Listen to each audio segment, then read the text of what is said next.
Welcome to the Nebraska Mental Health Commitment Act webinar.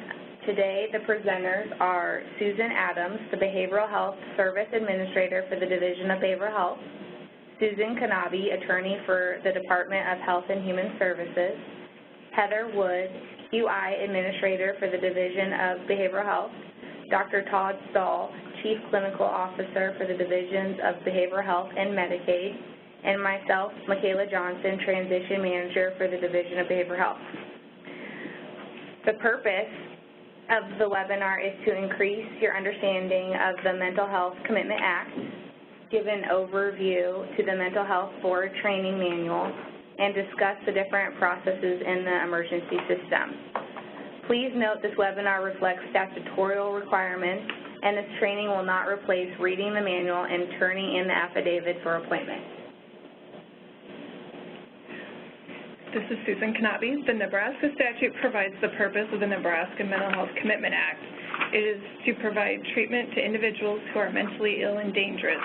Both of these must be met. It is also the public policy of the state that individuals should be encouraged to voluntarily obtain treatment.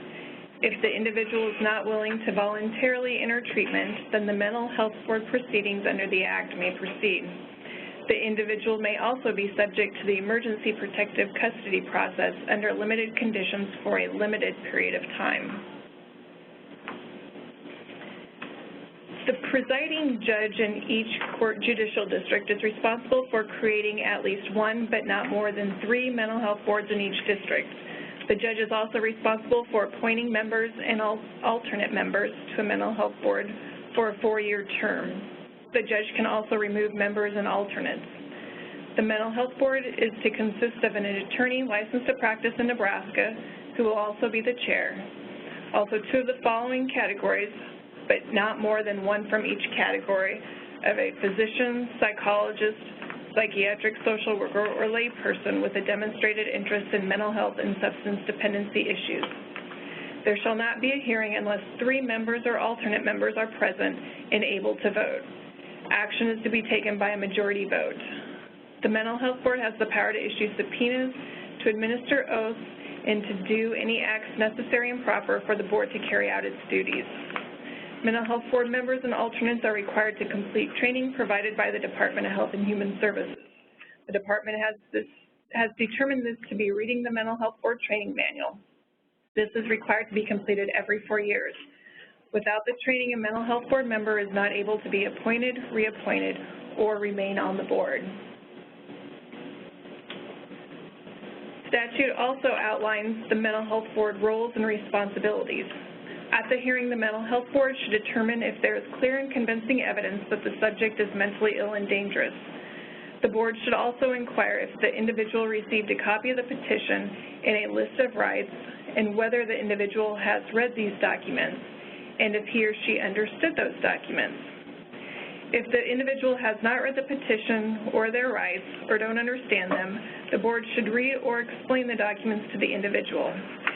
The individual can then admit or deny the allegations of the petition. If the individual denies the allegations, then the hearing should be held on the merits of the petition. If the individual admits to the allegations, then the board should enter a treatment order. If the decision is to inpatient commit the individual, the commitment is to the Nebraska Department of Health and Human Services, not to the Lincoln Regional Center. There is a process with the behavioral health regions to determine the least restrictive placement for mental health board committed individuals. Moving into the definitions and discussing mental illness, substance use, and intellectual disabilities, and taking into consideration medical problems, we want to start with defining what mentally ill means in this context through statute. Obviously, there will be differences in definitions, and this is not reflective of the current standard definitions in some cases. Mentally ill means having a psychiatric disorder that involves a severe or substantial impairment of a person's thought processes, sensory input, mood, balance, memory, or ability to reason, which substantially interferes with that person's ability to meet the ordinary demands of living or interferes with the safety or well-being of others. Part of the importance of this component of the definition reflects the need for it to be severe, not typically thought of as mild or moderate. These collection of symptoms, either behaviorally or psychologically, cause distress, disability, or increase the risk of suffering, pain, disability, death, or loss of freedom. Substance dependence, and dependence, as I just mentioned about, that term now is archaic, but it is used in statute. And so for those that are aware of the importance of the differences with definition, I will attempt to capture what it means by substance dependence. Really, we're talking about addiction here and a substance use disorder. Substance dependence means having a behavioral disorder that involves a maladaptive pattern of repeated use of controlled substances, illegal drugs, or alcohol, usually resulting in increased tolerance, withdrawal, and compulsive use of behavior, including a cluster of cognitive behavior or physiological symptoms, and involve the continued use of the substance despite adverse effects resulting from the substance use. And I want to draw attention to not only the criteria from the current DSM, but equally and probably more important within the addiction realm, what is used with the American Board of Addiction Medicine and ASAM as well, and that is that we're talking about a chronic, relapsing, recurrent neurobehavioral problem that reflects a pattern of use. And so don't get caught up in the discrepancy. The concept is the same, and it's a severe pattern that results in detrimental problems for an individual patient that warrants further intervention that is substance dependence in this context. The idea is the same. Clinical disorders are and the most common that individuals experience resulting in a mental health petition include the psychotic disorders such as schizophrenia, schizoaffective disorder, psychotic depression or severe major depressive disorder, bipolar I disorder, rarely bipolar II, and then a substance use disorder as recently described in substance dependence. Intellectual disabilities are a little bit different category. The Developmental Disability Court Order Custody Act, again in statute, provides a procedure for court-ordered custody and treatment of a person with a developmental disability when he or she poses a threat or harm to others. The act is sometimes viewed as similar to a mental health commitment, but it's distinctly separate legal proceedings. It has separate legal proceedings and separate standards unrelated to the mental health board process. Individuals who meet the definition of a developmental disability and threat of harm as described in the statute should not come before a board of mental health unless that threat or harm is due to a mental illness or substance dependence. Committed individuals who have a diagnosis of intellectual or developmental disability without another mental health disorder without a mental health disorder to a mental health treatment is not allowed by state law. I want to comment on that piece because I think it's important. One of the problematic areas that people face with intellectual and developmental disabilities is they say they have behaviors. In the majority, if not all of those cases, those behaviors are due to a psychiatric illness or a mental health problem. And so that cannot be overlooked. And so this statute does apply in some cases to those individuals that do have a psychiatric diagnosis. And so bear in mind, behaviors don't often happen in isolation. They are a constellation of a psychiatric disorder for those that have intellectual and developmental disabilities. Let's talk about general medical conditions. General medical conditions in this context refers to individuals who have medical conditions which are causing them to display symptoms of mental illness or a psychiatric disorder, if you will, such as delusional thoughts that are not appropriate for commitment to a mental health problem. So this could be a number of medical problems that result in psychiatric symptoms. This, for example, could be hepatic encephalopathy due to end-stage alcoholism or hepatitis C, where an individual has a delirium, and that would not meet criteria for a Board of Mental Health petition. It could be due to extreme hypothyroidism is another example, where an individual has mental health or psychiatric symptoms, but they really need the underlying condition, their thyroid problem, treated. Furthermore, it can be applied to other medical conditions. I've given a couple examples, but those are things for consideration. Reasons why a person should not be mental health board inpatient committed would include they don't have a place to live, inpatient is not clinically appropriate, or is clinically not appropriate, but no other treatment facility will accept the individual. If there's a less restrictive environment, that's probably an important consideration, and it's not meant to be as a means to access the regional center setting, whether it's Lincoln or others in many cases. Mentally ill and dangerous is defined in statute as a mentally ill and dangerous person means a person who is mentally ill or substance dependent, and because of the mental illness or substance use disorder or dependence, they present with a substantial risk or serious harm to another person or themselves within the near future. That is, meaning that's the key clause, is that not 3 weeks from now and not 2 weeks in the past, but that it's going on at the present time. And it's manifested by evidence of recent acts of behavior, whether they're violent or threats of violence or placing others or the individual at severe risk or harm. The second part of the mentally ill and dangerous piece, when it's defined, includes a substantial risk of serious harm to an individual, and I've mentioned this already, again, near in the future, or threats of suicide or inability to provide for his or her own basic needs. So in other words, when we're talking about mentally ill and dangerous, we're talking about somebody who presents a serious risk to themselves or others. And remember, they have to have a mental illness or a psychiatric diagnosis and or a substance problem or comorbidity, and that they also are not able to meet their own basic needs, food, clothing, shelter, that sort of thing.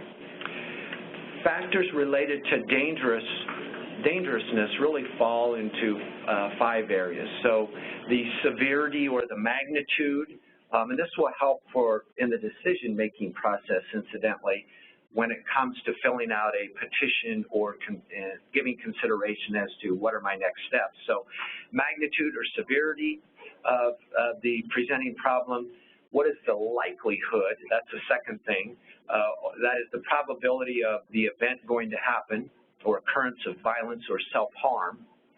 Imminence, are we around that time immediately when it might happen, and is it right in front of us? How soon might it occur, in other words? Frequency is often underappreciated but important. Repetitive patterns of behavior such as suicide attempts or self-harm should be taken into consideration, because that's the highest risk factor for repeated attempts for suicide or previous attempts. And then the situation or the context that it occurs within, and the impact that it may have to promote further behavior or detrimental problems in this process is also important. And remember that the situation includes variables beyond what I've mentioned, such as ability to get help or seek help or for someone's support system or support network. Good morning. This is Sue Adams, and we are going to start the next portion of our presentation talking about the process for mental health board commitment. So what I am going to address today is the act of taking persons into custody. There are different ways that people can be taken into custody, but there are generally two broad categories. First of all, there is the process which involves law enforcement initially taking a person into custody. There's an incident in the community where an individual is thought to be mentally ill and dangerous, and that can come from any direction, somebody who calls law enforcement with that complaint, or maybe they are just calling law enforcement to say there's something going on, I'm not sure what it is, but I am worried about this person. The law enforcement comes to the scene that the person is at, and they have to make a judgment. Now, I'm going to tell you, it's not part of the slide, but there is some assistance for law enforcement in our state to make a decision about whether a person is mentally ill and dangerous, and that dangerousness is due to the mental illness, and that's by the use of crisis response teams. And a crisis response team will allow an officer to have some professional judgment on the individual's status, so whether or not that person should be taken into custody, or whether perhaps there are other alternatives, other services that might aid that individual, that they would not have to be taken into custody. But for matters of our process today, we're going to say that this person has been determined or thought to be mentally ill and dangerous, and the law enforcement is going to take them into custody.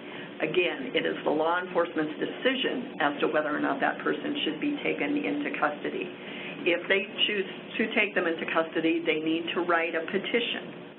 And then with taking that individual into custody, they will be taking them to a hospital or crisis center under the legal status of emergency protective custody. When they take them to the crisis center or the hospital, they are screened to make sure that if there's any medical condition that needs immediate attention, that medical condition could be ameliorated, or they could be given treatment. So in a situation perhaps where someone had actually attempted to complete suicide and was bleeding, they would work with the medical condition prior to actually taking them to psychiatric ward or doing an evaluation. The same if somebody, for example, was thought to be overdosing on medication, they would want to detoxify that person before they would be taken in for an evaluation. But the next step is that mental health evaluation, and by law that's required to be completed within 36 hours of the time the individual enters the facility. That evaluation is completed, and then if the mental health professional believes that that person is mentally ill and dangerous, they are going to recommend that they be held, continue to be held, and taken to a mental health board hearing.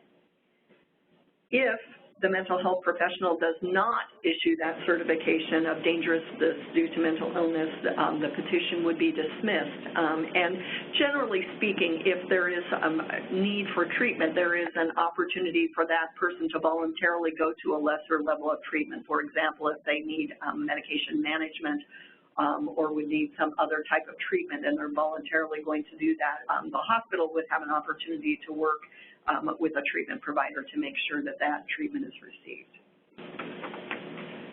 The second way that an individual can be held for mental health board is actually through what we refer to as a warrant process.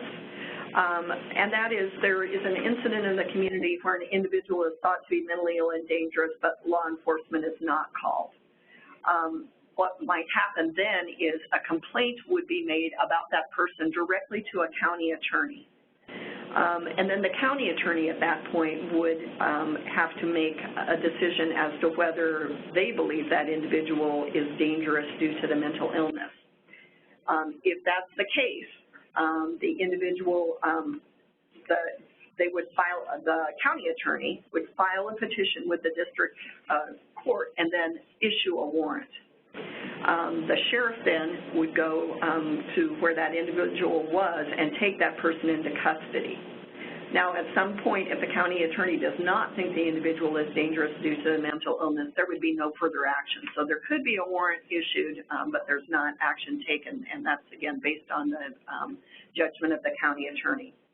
However, if the individual is taken into custody, they would be taken to the hospital or crisis center, and basically the same process then is followed. They would have to be evaluated within 36 hours.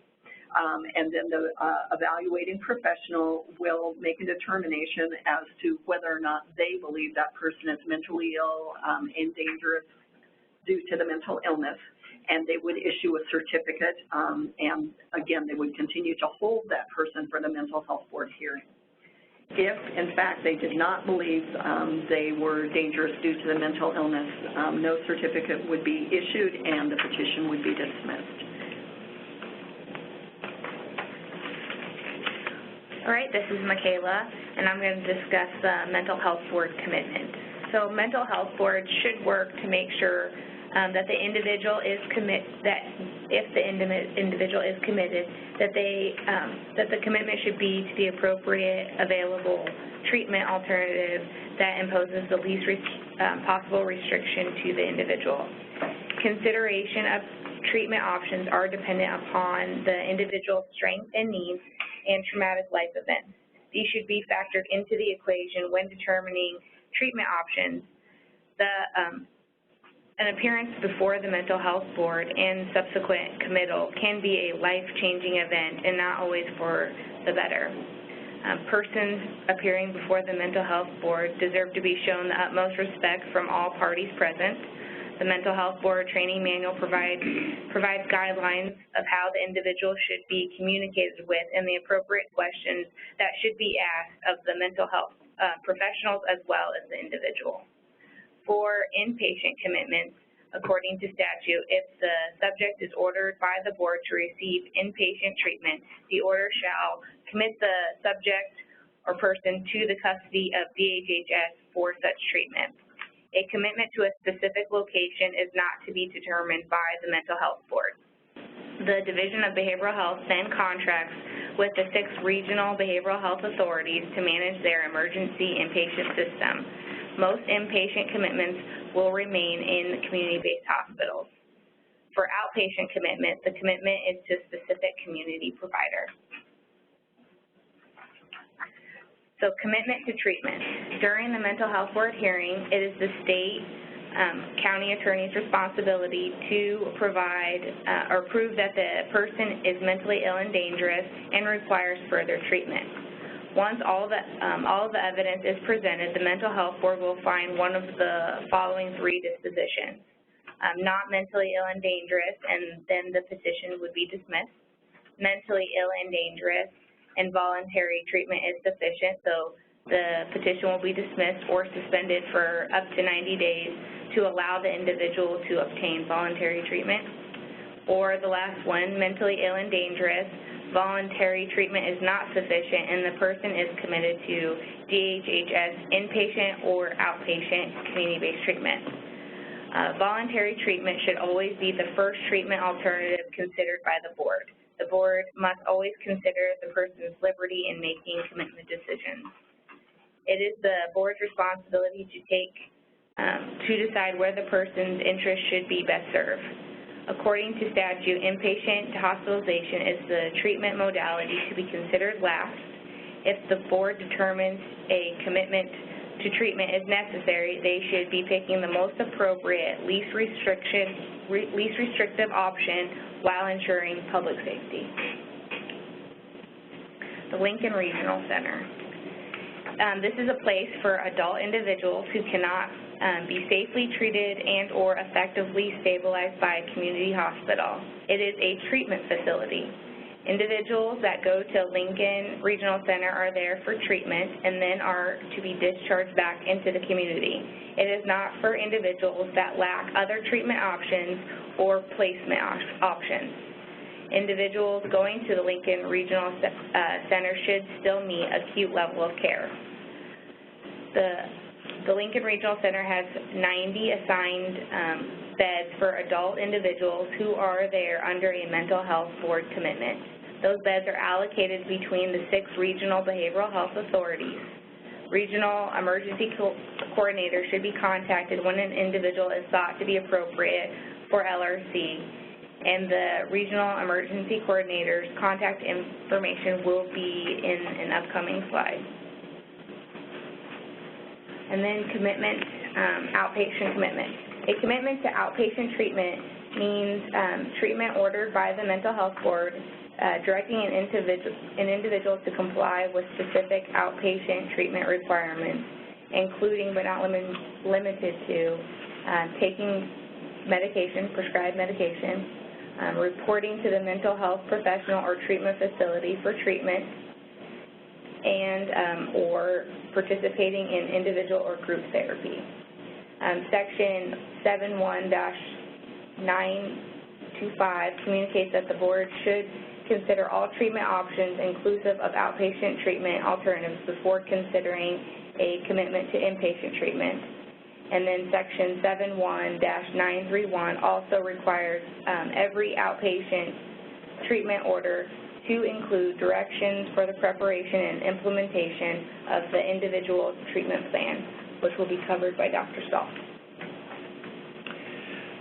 The next section we're going to move into are the individualized treatment plans, as well as the progress notes and how things change. I want to reflect a little bit here and say that as we've gone through and looked at the purpose of the Mental Health Commitment Act, which was nicely outlined at the beginning, our webinar today is reflecting what is not only in statute but takes into consideration clinical judgment and decision making, and that's an important component to consider.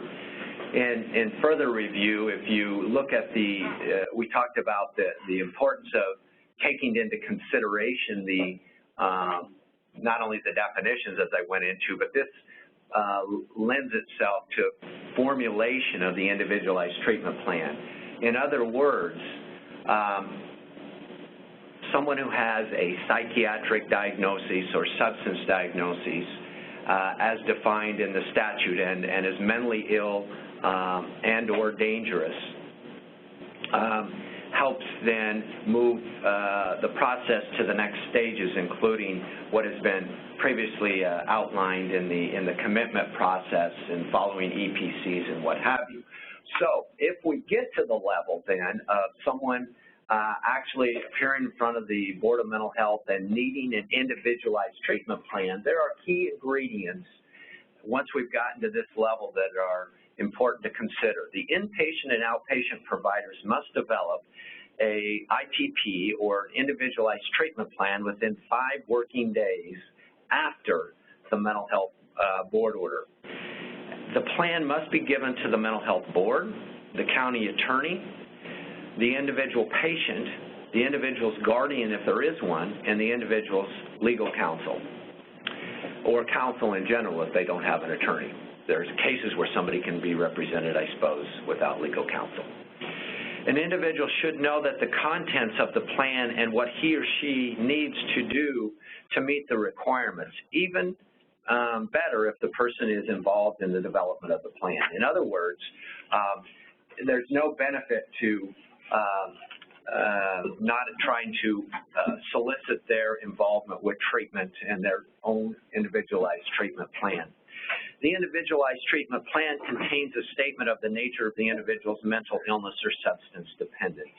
And that's why I mentioned before about going through and taking into consideration this whole process that about the commitment process and the definitions, and that's why I'm circling back to this.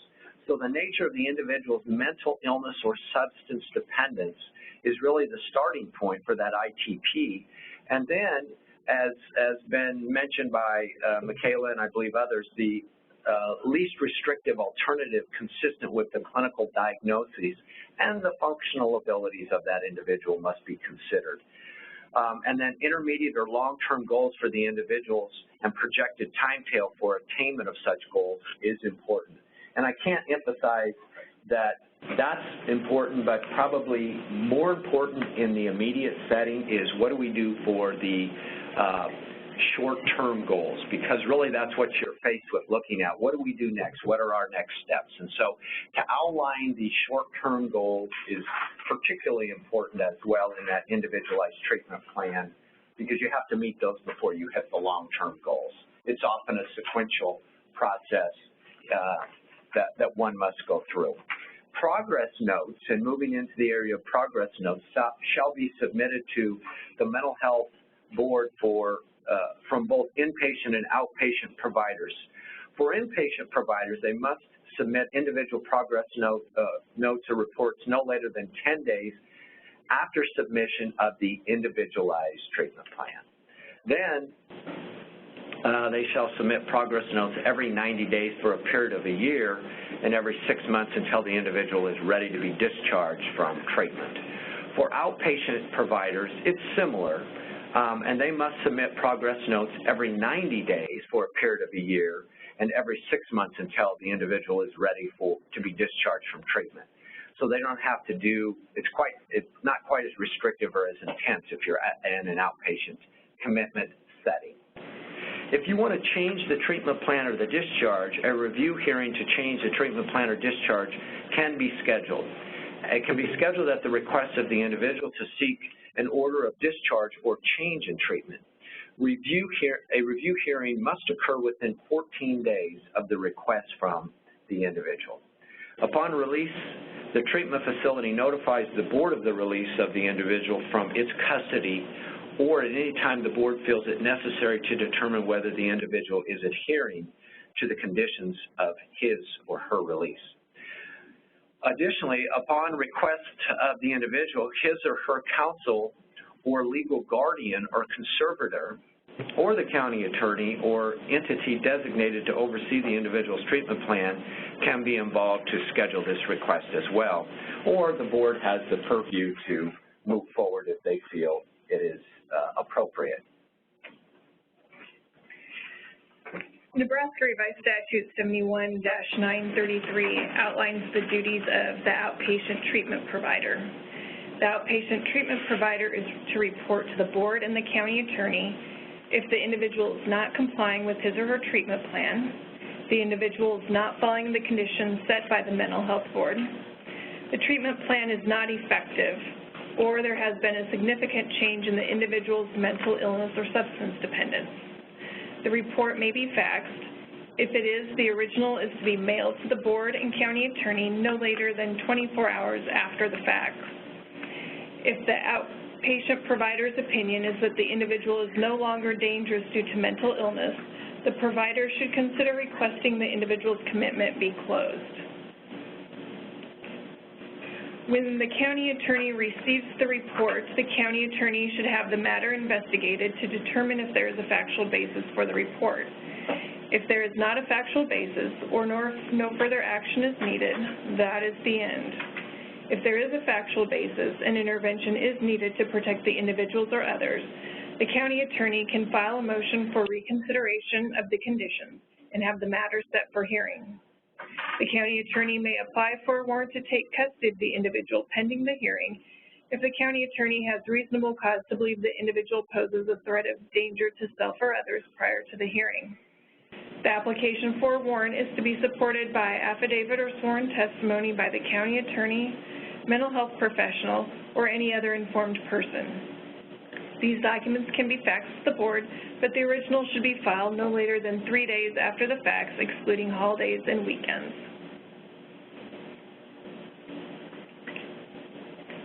In 1981, the legislature passed LB 95 to help outpatient mental health board committed individuals with medication prescribed for their mental health treatment.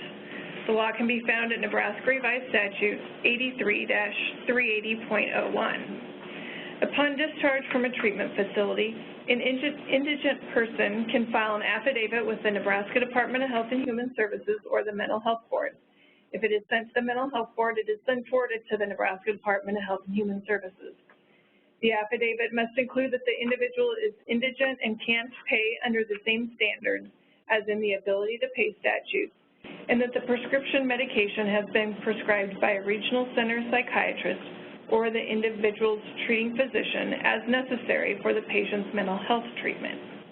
When individuals are committed, they have a right to refuse treatment medication except in an emergency, and when the mental health professional in charge of treatment determines that the medications are necessary to prevent the individual from causing injury to themselves or others.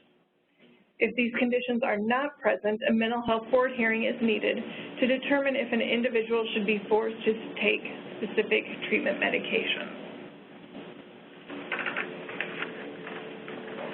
Good morning. This is Heather Wood, Administrator of Quality Improvement and Data Excellence here at the Division of Behavioral Health, and I'm just going to briefly speak about different data elements related to the individuals who are placed under a mental health board commitment and what that process looks like. Some important considerations about the importance, as already iterated by my colleagues here this morning, when someone is placed under a mental health board commitment, the importance of really that imminent risk of harm to themselves or others, because there are certain civil liberties and individual treatment decisions that are temporarily taken away from the individual while they are under that commitment in order to protect the individual as well as for purposes of public safety. Under statute, the Department of Health and Human Services, via support from the Division of Behavioral Health, is required to supply information to the State Patrol in order to comply with the provisions of the Brady Handgun Violence Prevention Act regarding information necessary to determine whether an individual is disqualified from purchasing or possessing a handgun or firearms pursuant to law. Individuals are placed on both the State Patrol database as well as that information is relayed to the National Instant Criminal Background Check System, otherwise known as NICS. Manual submissions of information from clerks as well as regional centers help to meet the provisions for reporting. In early 2012, through combined efforts of the Nebraska State Patrol, the Nebraska Office of the Chief Information Officer, as well as the Division of Behavioral Health under the Department of Health and Human Services, implementation of the electronic commitment reporting application became a reality. This application has streamlined and created incredible efficiencies in the reporting process and has enabled information to be submitted to the FBI's National Instant Criminal Background Check System in order that people placed under a mental health board commitment are unable then, and that disability is in fact statewide as well as nationally honored. Through this process, mental health board commitments and regional center admissions for those individuals committed by mental health boards, those found not guilty by reason of insanity or incompetent to stand trial are continuously reported. The clerks of the various courts furnish all mental health board information within 30 days or as soon as possible under those orders of commitment and any changes in that commitment or following any discharge from commitment. The ECRA is supported through coordination of the Office of Chief Information Officer, the Office of the Chief Information Officer, the Nebraska State Patrol, and Division of Behavioral Health. And again, that information, both from the district clerks as well as the regional centers, does go through the ECRA up to the NICS system. We have records that date back from January 1st of 1996 through present. In 2011, the legislature added provision for the relief of firearm disability. A committed individual may petition the Mental Health Board for removal of their firearm disability. If the Mental Health Board grants the petition, an update to records in the ECRA database are made by clerks. This information is then relayed to the NICS system as well. The individual must petition all boards in which the individual has a commitment, and all boards must approve the relief of firearm disability before the individual can be removed from any of the lists for restricted persons or the purchase or possession of handguns or firearms. Individuals may request a list of the boards who have taken action and for whom they may have a mental health board commitment. There is a request form that can be found at the Division's public website. Upon the filing of the petition, the individual may request and shall be entitled to a review hearing by the Mental Health Board. The Mental Health Board shall grant a petition if they find that the subject or the individual will not be likely to act in a manner dangerous to the public safety and the granting of the relief would not be contrary to the public interest. In determining whether to remove the individual's disability, the Mental Health Board shall receive and consider evidence which includes circumstances surrounding the Mental Health Board commitment or adjudication, the individual's record, which shall include the subject's mental health and criminal history records, their reputation through character witness statements, testimony, and other character evidence, as well as any changes in the individual's condition, treatment history, or circumstances relevant to the relief being sought. If a decision is made by the Mental Health Board to remove the individual's disability, the clerks of the various courts shall send record as soon as practical, but within 30 days, as an order of that information to the State Patrol and to the Department of Health and Human Services, Division of Behavioral Health, through data update in the ECRA or electronic commitment reporting application. Again, individuals are represented by certain records, which has a matching component and a control number. So again, the importance of each of those Mental Health Board commitments must be addressed in order for an individual to fully be relieved and have their disability relief granted within both of those reporting systems. This figure that's being displayed demonstrates the process in which information goes both from the regional center information for admissions as well as individuals from the clerks providing record of Mental Health Board commitments into the electronic commitment reporting application and information then that goes into the National Instant Criminal Background Check System. Again, as relief is granted and entered in through the district courts to the electronic commitment reporting application, that information is processed through that reference number, and then relief of disability is granted and removed within both systems.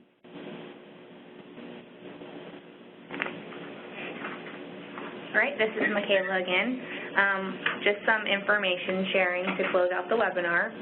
This webinar is being recorded, so it will, when we're done, it will be put onto the Division of Behavioral Health Mental Health Board training website.